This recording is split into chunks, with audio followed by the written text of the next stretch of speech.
Bom, neste vídeo nós vamos falar um pouco sobre os erros mais comuns nos trabalhos acadêmicos. Os erros nós vamos dividir os erros linguísticos e os erros estruturais. Em relação aos erros linguísticos, nós podemos perceber questão em relação à pontuação, acentuação, ortografia, concordância, coesão e coerência, que são erros básicos em relação à língua que muita gente ainda tem, e isso acaba passando para os trabalhos também, né? A primeira coisa que a gente pede para o estudante é que ele evite períodos longos com problemas de pontuação. Então, quanto mais longo for o período, vejam um texto desse aí. Esse texto, se perceber, ele só tem o ponto final, né? Então tem muita coisa aí que está sem ponto. Ainda tem a vírgula. A vírgula você ainda encontra no texto desse. Mas o ponto só tem o ponto final. Então, esses períodos muito longos, mais de uma oração, então o estudante tem que ter a consciência de que precisa pontuar corretamente. Então, procure não fazer os períodos tão longos, né? Diminui um pouquinho aí os períodos para poder pontuar corretamente, tá? Então, agora sim, e depois se você observar aí direitinho, já vai ver a pontuação mais adequada aí no texto, tá? Uma outra coisa que a gente observa na correção é iniciar com letra maiúscula depois de 2 pontos ou de vírgula. Então, assim que terminar os 2 pontos ou a vírgula, a gente não começa a outra palavra com a letra maiúscula, tá? Claro, a não ser que seja um nome próprio, nome de pessoa, nome de lugar, tá certo? Mas não há essa necessidade, então perceba lá, né? Então, depois dos 2 pontos, olha aqui, ó. Possibilitará obter, né? Então, depois dos 2 pontos ou depois da vírgula, vem logo uma palavra com inicial maiúscula. Não pode, repito, a não ser que seja o nome de pessoa, o nome de lugar, o nome próprio, né? Tá certo? Mas olha lá fazendo a correção, então tem que tirar aquilo, tá? Falta de acentuação, ou então acentuação incorreta também. Então, muita gente traz essas dúvidas ainda de acentuação, tá? Então, veja ali a palavra ideia, por exemplo, a palavra cefaleia, a palavra enjoo, a palavra aguentar com trema, isso não existe mais, né? Então, se você perceber o texto lá, ideia, cefaleia, a palavra também tem acento, né? Enjoo não tem mais, né? Aguentar não tem mais o trema, então tem que se ligar também em relação a essa questão de pontuação. Ortografia, como é que a palavra é escrita? Então, nesse texto aí, por exemplo, de cara, você já está vendo a linha enxaqueca. Será que é com CH mesmo? Enxaqueca, né? Depois tem uma outra palavra ali, constrição. Será que se escreve com 2 S mesmo? Tá, mas ali embaixo tem a palavra associada. Será que se escreve daquele jeito mesmo? Então tem que prestar atenção, tá? Olha, enxaqueca com X, constrição com cedilha, associada com 2 S. Mas isso, quando você está digitando o texto aí no seu editor, seja Word ou qualquer um outro, do LibreOffice, qualquer um, o editor de texto já avisa que aquela palavra está errada. Então é só tomar um pouquinho de cuidado, né, gente? Okay. Questão de concordância. Concordância ele não grifa de vermelho, mas o editor de texto grifa lá em verde, alguns de cor azul, chamando a atenção porque está errado, né? A curva ABC auxiliam. Como pode ser auxiliam se só é a curva, né? Perdas de recurso. Não, gente, não são perdas. Então são perdas de recursos. Olha o outro lá. Investimentos indesejados e otimizando os trabalhos. Caramba, são os trabalhos. E lá no finalzinho, veja lá, investia em outras áreas. Não, em outras áreas. Então parece besteira, mas a gente ainda pega muito trabalho que vem com esses probleminhas, gente, de concordância básica, né? Então tem que estar atento a isso. Até porque o próprio Word, repito, né, ou o LibreOffice ou outro editor de texto, ele já chama atenção quando você está digitando que aí tem erro, tá certo? Então aqui ele corrigido. Casos de coesão e coerência, né? Então perceba que aqui, ó, a repetição. Então evite nos seus textos repetir a mesma palavra muitas vezes no mesmo parágrafo. Então perceba aí, é um parágrafo apenas, mas quantas vezes tem a palavra muito e a palavra gente, né? Muito, muito, gente, gente. Então está demasiadamente equivocado isso aí, tá certo? Então vamos evitar repetir demais a mesma palavra. Isso numa redação perde ponto. E no trabalho acadêmico você vai perceber que também não fica legal. Com certeza o teu orientador deve chamar a atenção disso, tá? Outra coisa é o ondismo. Tem gente que coloca onde para tudo. É uma situação onde o cliente não tem quem recorrer, foram colhidos depoimentos onde ficou evidente a culpa do réu, os colaboradores responderam ao questionário onde ficou provada. Então é um tal de colocar onde em tudo, e nem sempre é onde. Tá? Então olha lá, ao invés de onde você pode usar na qual, nos quais, no qual, em que, ou simplesmente o que. Então dá para colocar outras coisas ao invés do onde. O onde é quando você se refere a lugar. Não é? Esta é a casa onde eu moro, esta é a escola onde eu estudo. Tá, mas a gente não está tratando de lugar, a gente está tratando de uma situação, dos depoimentos, não é?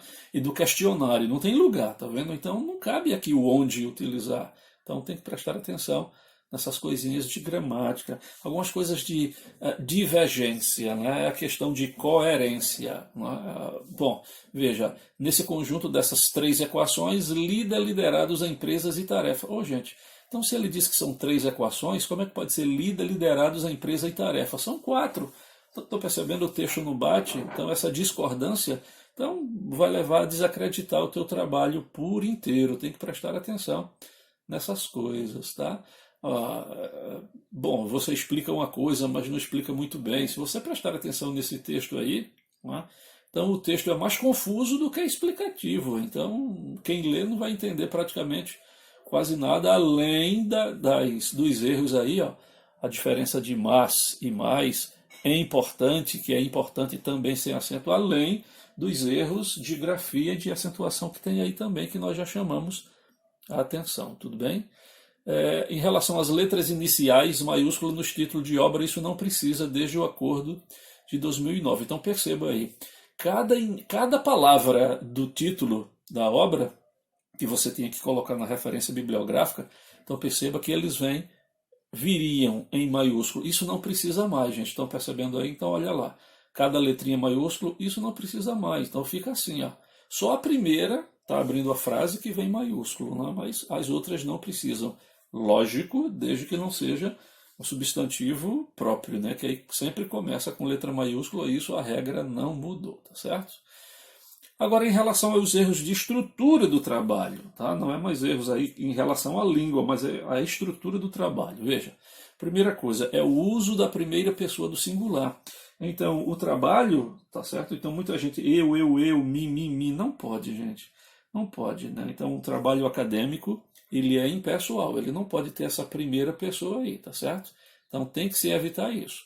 O tema escolhido por mim para a apresentação deste artigo deve ser o interesse que eu tenho sobre o assunto, uma vez que eu já trabalho, então não pode, está tudo em primeira pessoa, não pode, tá certo? Então, não se pode usar essa primeira pessoa nem nas redações e muito menos no trabalho acadêmico, não pode, tá certo? Você tem que ser impessoal. Ao invés de eu percebo, percebe-se, não é? Percebe-se, eu observo, observa-se, né? Então tem que ser impessoal. Tá? Então aqui, agora corrigido o texto. Tá?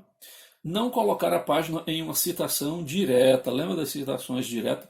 Isso aqui é uma citação direta com mais de 3 linhas, estão percebendo?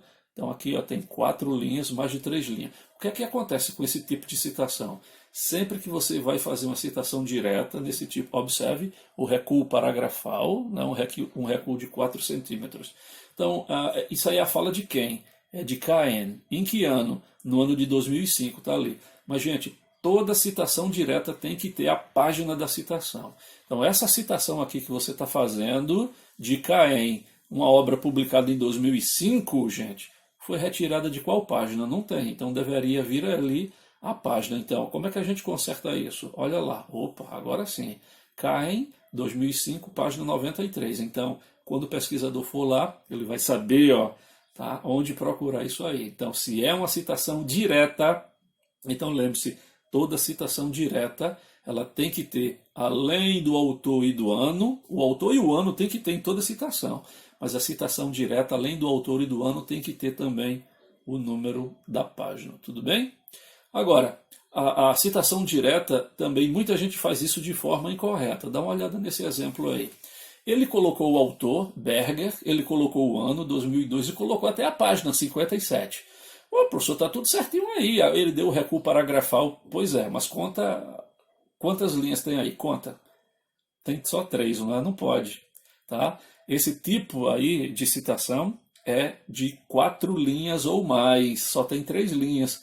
Então o que é que ele tem que fazer aí? Ele tem que desmanchar isso e fazer uma citação direta, mas dentro do próprio texto. Aí como é que ele vai fazer isso? Olha lá, segundo Berger, então, ó, inclusive, observei que por ser uma citação direta, ou seja, você não alterou absolutamente nada do que o autor falou.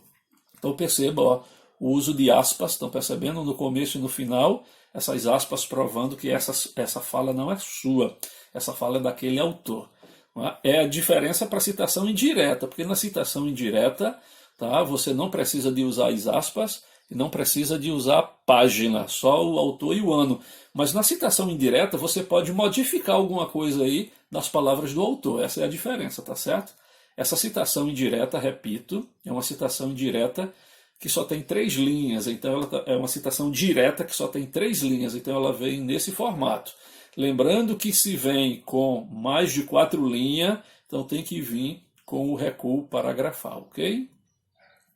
Citação do nome do autor em letras minúsculas ou maiúsculas, então preste atenção que muita gente erra isso. Então olha lá, o autor Fernandes, que publicou essa obra em 2012, exalta o professor, tarará, parará, parará. A questão é o seguinte, aqui o nome do autor, se está fora dos parênteses, não pode ser maiúsculo. Então, ó, vamos consertar isso? Olha lá, agora sim. Se está fora dos parênteses, o nome tem que ser minúsculo, tá certo? Agora, se o nome vem dentro dos parênteses, tem que ser maiúsculo.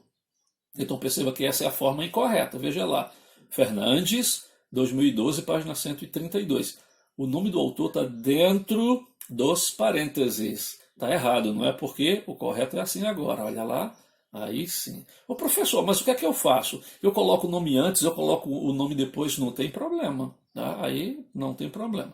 Se você já está citando o autor dentro do próprio texto, coloca tudo em minúsculo e só o ano do livro que fica entre parênteses. Mas se você quiser fazer uma citação do autor, principalmente assim, ó, uma citação direta, então você pode colocar isso aí lá embaixo, entre parênteses, o autor, o ano da obra e a página em que aquela citação se encontra. Então, percebendo, tem que vir desse jeitinho aí.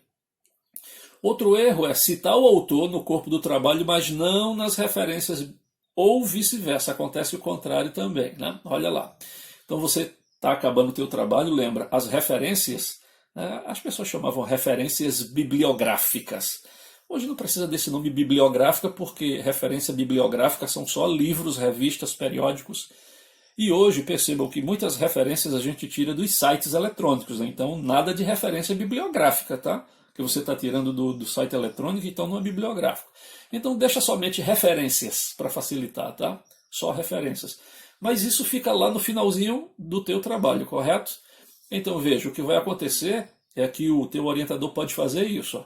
Então a gente destaca aquele autor ali, ó, o about, tá certo? Cefaleias primária está ali, está tudo bonitinho, só que tem uma coisa. Esse autor está lá nas referências, mas dentro do texto não apareceu nada, você não citou, tá certo? Ué, então como é que pode? Eu coloco o livro lá na referência e dentro do corpo do meu trabalho eu não falei nada sobre ele, então está errado. E acontece o contrário também, tá certo? Acontece o contrário também. Né? Então tem gente que coloca aqui, ó, por exemplo, então ele está falando aqui de Wanke, em 2005, está falando aí sobre a gestão de estoque, tá certo? Só que quando o orientador vai procurar lá nas referências, esse autor aí que ele citou não se encontra. Aí ele tem que chamar a atenção. Ó. A citação destacada não consta nas referências bibliográficas. Então ele colocou no corpo do texto, mas não colocou o autor na referência bibliográfica. Então ou esquece um ou esquece outro. Todos os autores que você colocar dentro do teu trabalho tem que ir lá para a referência bibliográfica. E é óbvio, todo autor que tiver na referência bibliográfica tem que estar citado dentro do texto. É a regra, né? Ok? Bibliografia simplória e erros nas referências. Bibliografia simplória é o seguinte, gente. Tem pessoas que lê somente um livro e faz um trabalho inteiro com um livro apenas que leu. Isso é muito pouco, gente. É muito pouco. Então, como é que você vai fazer o trabalho que você leu de um livro apenas? Ou seja, seu trabalho de pesquisa foi muito pouco, muito ínfimo. Né? Então, tem outros livros que você tem que procurar, sites na internet, tem que procurar um monte de coisas sobre o que você quer citar no teu trabalho, ok? Bom, eu já falei sobre isso, né? Referências ou referências bibliográficas. Quando a gente fala de referências, é tudo. Você está usando livros, sites e outros meios. E se você colocar referências bibliográficas, você só vai poder falar de livros, tá certo? Por isso que eu falei, prefiro utilizar referências, porque você pode pegar de vários outros materiais. Tá? Bom, nós temos os elementos essenciais. O que a gente trabalha é isso, são os elementos essenciais. E quais são os elementos essenciais? O nome, aliás, é o sobrenome do autor e depois o nome, depois o título da obra, depois do título da obra vem a cidade onde a obra foi publicada com 2 pontos, depois vem a editora e depois vem o ano de edição. Gente, são os elementos essenciais, esses bastam. Agora, algumas instituições, eles pedem os elementos complementares. Então, olha lá, além do autor, de título, normalmente ele está pedindo quem foi que fez a tradução desse livro, tá certo? Quantas páginas ele tem, 145 páginas, qual o título dele original em inglês e até o número do ISBN que o livro tem. Gente, agora nada disso a gente vai colocar no nosso artigo não, tá certo?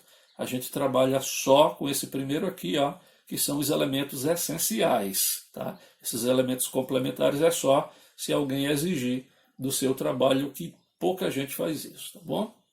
Agora, quanto maior o número de obras consultadas e colocadas nas referências, maior credibilidade vai ter tanto você quanto o teu trabalho. Então, lembra o que eu falei? Você pesquisar um livro só para fazer o teu trabalho é muito pouco. E outra coisa, tem que observar também se as referências que se colocam no trabalho elas são muito antigas. Caramba, significa dizer que você não se atualiza. Então, tem livro aí que foi lançado em 2018, 2019, e você está lendo uma obra de 2006. Então, alguma coisa naquele livro está desatualizado, tá certo? Então, procure ver isso também. Olha lá o que eu chamei a atenção, né? Referências e não referências bibliográficas. Estão percebendo? Então, veja, nessa aí, ó, você tem Slyke Nigel, né, e depois Chambers Stewart, você tem 2 autores. Lembram o que é que está errado ali? Nessa referência, ela está incompleta, né? Ela está incompleta. Porque tem o título, 3ª edição, o ano, mas está faltando o local de publicação, né? Onde foi publicado isso? É só isso o problema? Não, não é só esse o problema não. Deixa eu passar aqui o que é correto. Aí o incorreto é o correto aqui. Vocês estão percebendo que cada autor é separado do outro por ponto e vírgula? Agora sim, olha lá, ponto e vírgula separando cada autor.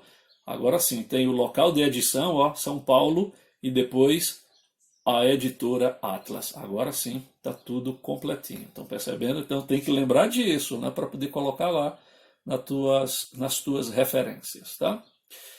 Lembra daquela questão de mais de 3 autores? Né? Gente, bom, você pode colocar até os 3 autores. Agora lembre, cada autor separado por ponto e vírgula, tá certo? Mas uma outra opção de você fazer, né, se você não quer colocar o nome de todos eles, é você colocar o et al ali no finalzinho, tá certo? Coloca somente o primeiro autor e depois o et al. Essa é a forma mais comum que a gente coloca dentro do texto. Para o teu texto não ficar muito grande, a gente coloca isso dentro do texto. Mas muitas vezes lá na referência bibliográfica a gente prefere usar o nome de todos os autores para dar o crédito a cada um deles, tá certo? Referência de sites, né? Muita gente esquece disso, olha aí. Então imagina, eu pego um trabalho desse, olha a correção que eu fiz, o aluno colocou lá, Lima Rafael, que é o autor. Tá, e o título, Logística e Cadeias de Suprimento, está até ali em itálico o autor. Tudo bem, o ano 2016, fonte, retirado da internet. Como assim? Como assim? Não, professor, eu coloquei que foi retirado da internet. Tá, mas isso é insuficiente. Esses não são os dados que a gente quer saber qual é o site. E não apenas o site, gente, tem que dar a extensão do arquivo para a gente saber. E além disso, ainda vem duas expressões que são muito requeridas aqui quando você faz a referência de sites. Vamos ver? Então, olha lá agora. a Lima Rafael, o autor, depois, logística e cadeia de suprimento, tudo bem, o ano 2016, olha o que falta agora. Disponível em, tá certo? Agora sim, olha lá, não tem só o site, tá? www.aprendendogestão.com.br. Não é só o site, porque eu vou entrar no site e eu vou ter que procurar lá esse arquivo, tá certo? Então, além do site vem a extensão do arquivo. Então, se o teu orientador ele clicar aí, tá certo? Ou copiar e colar, ele vai direto para esse arquivo, tá certo? E finalmente, ó, acesso em. Gente, toda pesquisa que você tira da internet tem que ter essas duas expressões: disponível em e acesso em, tá certo? Então tem que ter isso: disponível em, o local onde ele está disponível, e depois o acesso em, o dia, o mês e o ano que você pesquisou. Olha lá, 25 de março de 2018, tem que estar nesse formato aí. Certo? Para quem esqueceu, o dia e o ano normal, mas o mês só são as 3 letras do mês, tá certo? J-A-N, janeiro, tá? F é V, é fevereiro, só as 3 letras. O único mês que você. E o ponto, ó, 3 letras e ponto. O único mês que não vai precisar colocar isso é o mês de maio. É a única exceção. M-A-I-O, pronto. Não tem ponto, não tem nada. Mas todos os outros é desse jeitinho aí, tá certo? Não esqueça. Atentar para o número excessivo de referências às publicações da internet em detrimento às pesquisas em livros físicos. O que é isso? O acontece que muitos alunos fazem seus trabalhos, tá lá. Você entra nas referências, tem 12, 13, 20 sites que o aluno pesquisou. Tudo eletronicamente. Gente, não teve um livro lá, o livro físico que o aluno pegou, pesquisou, não tem. Então, cuidado, gente. As bibliotecas. Poxa, você está desvalorizando. Está lá a instituição, tem uma biblioteca para você pesquisar, outras instituições também, uma revista, um jornal, alguma coisa física. Então, cuidado com isso. Só internet, só internet, só internet. Então, poxa, não teve um livro físico para compor as suas referências. Então, tem que tomar cuidado com isso também, ok? Aqui, em relação à legislação, veja lá a Constituição Federal de 1988. Pessoal aqui de direito, cuidado, né? Muita gente, só coloquei lá a Constituição Federal. Não, não é assim. Então, primeiro você coloca lá, ó, o país, Brasil, depois ó, a Constituição da República Federativa do Brasil, de quando, a data, depois o local que ela foi publicada, Brasília e Distrito Federal. Ô, professor, a gente sabe que é Distrito Federal, porque teve que colocar DF, porque tem cidade chamada Brasília que não é o Distrito Federal. Aí, para não confundir, a gente coloca a cidade e a sigla, tá certo? Olha lá, gente, disponível em e acesso em. Então tá lá, ó, onde você tirou isso aí e o dia em que você acessou esse site. Estão percebendo? 1º de janeiro de 2017. Então aí está tudo completinho, sem problema algum. Bom, a repetição de nome de autor. Gente, isso hoje é opcional, tá certo? Antigamente, quer dizer, quando a gente fala antigamente, antes de 2018. Então você poderia fazer isso, ó. O autor Florestan Fernandes. Eu li 3 livros dele, vou colocar nas minhas referências bibliográficas. Então tá lá, ó, Fernandes Florestan. Para você não ter que repetir o nome do autor, então você colocava lá, ó, 6 traços, esse espaço aí, que é para não ter que repetir o nome do autor. Gente, isso é opcional. Então hoje as pessoas preferem utilizar assim, ó, o nome do autor normalmente, tá certo?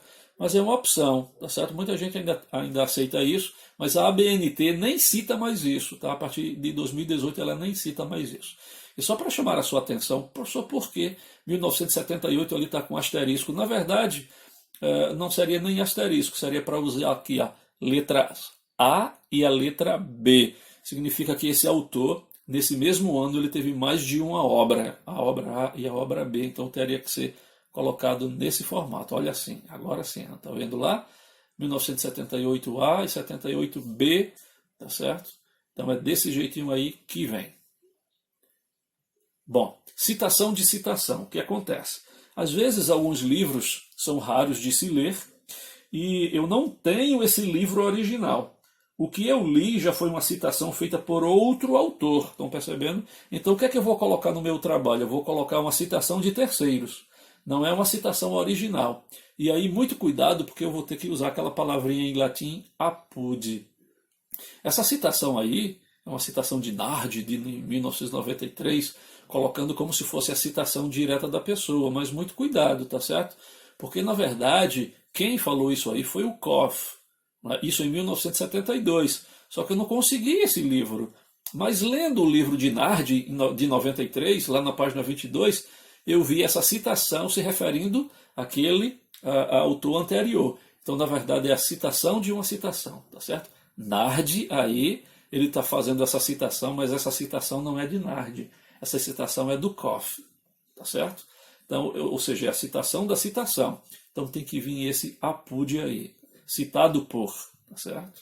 Então, cuidado com isso também. Resumo e palavras-chave fora do padrão. Veja só, esse resumo aqui está tudo certinho aí, gente, tudo certinho. Mas não precisa estar destacando lá. Resumo, aí vem lá, estão percebendo de negrito? Ele tá dando espaço aí, diferenciando o que é introdução, o que é o objetivo, o que é o método, os resultados, conclusão. Tá ótimo, tá maravilhoso, só não precisa dessas palavras. Tira essas palavras, introdução, objetivo, 2 pontos, método, 2 pontos, tira, vai ficar perfeito. Então você não precisa separar o que é cada coisa. O texto ele é corrido, tá certo na íntegra, então não precisa de separar, colocar cada coisinha separada não. E lá embaixo, observa só, palavras-chave. Muita gente erra isso, gente. Palavras-chave. Não tem esse S do final. E é separado por hífen. Vamos dar uma olhada como fica? Olha aí. Agora sim, né? Então perceba, eu acabei com aqueles nomezinhos, não precisa, tá certo? E veja lá, palavras-chave. Gente, as palavras-chave você pode usar palavras ou expressões. Utiliza somente 3 a 5, tá bom demais, para você não encher demais com palavras-chave, tá bom? Então aí eu tenho 3 expressões, 3 frasezinhas, pronto, acabou. Ou se você quisesse colocar só palavras, também poderia, tá certo? Então cuidado para não exagerar aí embaixo também. Não colocar o título ou fonte das figuras, quadros, gráficos e tabela. Toda figura, todo gráfico, toda tabela, tudo que você coloca no teu texto tem que ter título e a fonte, gente, tem que ter. Então, eu estou lendo esse trabalho aí, um trabalho bonito que fizeram para mim, mas quando eu comecei a corrigir, peraí, o que é que está faltando aí? Então, você observa logo aqui em cima, ó, falta o título. E aqui embaixo falta a fonte. Quem é o autor disso aí é quem? Né? Tá bonito o gráfico, procuraram fazer, mas está faltando isso. Então vamos corrigir. Olha lá, agora sim. Isso aí é o gráfico número 1. E qual é o título? Índice de cefaleias nas organizações. Perceba que depois dos títulos eu nunca coloco ponto, tá certo? Os títulos eu não coloco ponto. E a fonte lá embaixo, agora a fonte lá, o ano agora está tudo certinho, percebem? Tem que ter título e fonte, tá certo? Todo título ou subtítulo deve conter um texto escrito. Por exemplo, alguém falou aqui, ó, referencial teórico, e logo depois veio um subtítulo, acidente, quase acidente. Gente, entre um e outro vai ficar esse abismo que não existe. Então você tem que falar alguma coisa ali sobre o referencial teórico para depois ir para o subtítulo. Estão percebendo? E olha o que eu chamei a atenção. Títulos, ó, gente. Não existe esse ponto final de título. Não se termina título e subtítulo com ponto. Tá certo? Nos artigos não existe isso. Outra coisa também. Aqui foi separado, ó, pelo hífen, tá vendo? 2 tracinho referencial teórico. Nada disso. Então, ó, 2.1, então, veja lá, tá certo? Opa, corrigi aqui, ó. Estão percebendo? Referencial teórico. Eu tive que falar alguma coisa aí. E 2.1, acidentes e quase acidentes. Estão percebendo que eu não usei hífen para separar, não usei nada? Não precisa. E também não precisa de ponto final dos títulos e subtítulos. Cuidado com isso. Tabela ou quadro? Tem gente que tem dúvida se é tabela ou se é quadro. Vamos saber qual é a dúvida? Olha, isso aqui é uma tabela. E por que é uma tabela? Porque perceba aqui as laterais. As laterais são abertas. Tá certo? Então isso é uma tabela, ok? Mas veja, tem o título e aqui embaixo tem a fonte, tá certo? Então lembre-se, a tabela ela é aberta nas laterais, diferente do quadro. Olha o quadro, tá certo? O quadro ele é todo fechado. Essa é a única diferença, gente. Então, quadro 1, tá certo? Tá lá o título, olha lá a fonte. Então tem que ter isso. Professor, eu uso o quê? Eu uso quadro ou uso tabela? Use o que você quiser, tá certo? Agora, o quadro é fechado, a tabela não. Essa é a diferença, para facilitar. Apêndice ou anexo? É outra dúvida que muita gente tem também. Então, chega lá no final do livro, coloca anexo, anexo, anexo, anexo e esquece. Que nem sempre é anexo, pode ser apêndice. E qual é a diferença, professor? Vamos lá. O apêndice é um texto ou um documento que é elaborado pelo autor, ou seja, você quem fez aquele trabalho. Por exemplo, veja, lembra do gráfico? Aquele gráfico, aquela tabela foi você que fez, você é o autor do teu trabalho, você quem fez. É um trabalho seu, portanto aquilo é um apêndice, tá? É um apêndice, tá certo? Olha como você faz a citação lá no finalzinho. Apêndice e anexo vem sempre no final do trabalho. Então você pode utilizar tudo maiúsculo, olha lá, ou então em negrito. E lembre-se, é sempre colocado por letra, tá? Apêndice A, apêndice B, apêndice C, apêndice Z. Tá? Se você chegar na letra Z e ainda tiver apêndice para colocar, aí vai duplicar. A, B, B, C, C. Isso não vai acontecer, tá? Mas é assim por letra que a gente utiliza, tá bom? Então, lembre-se, apêndice é um trabalho que você fez, você é o autor.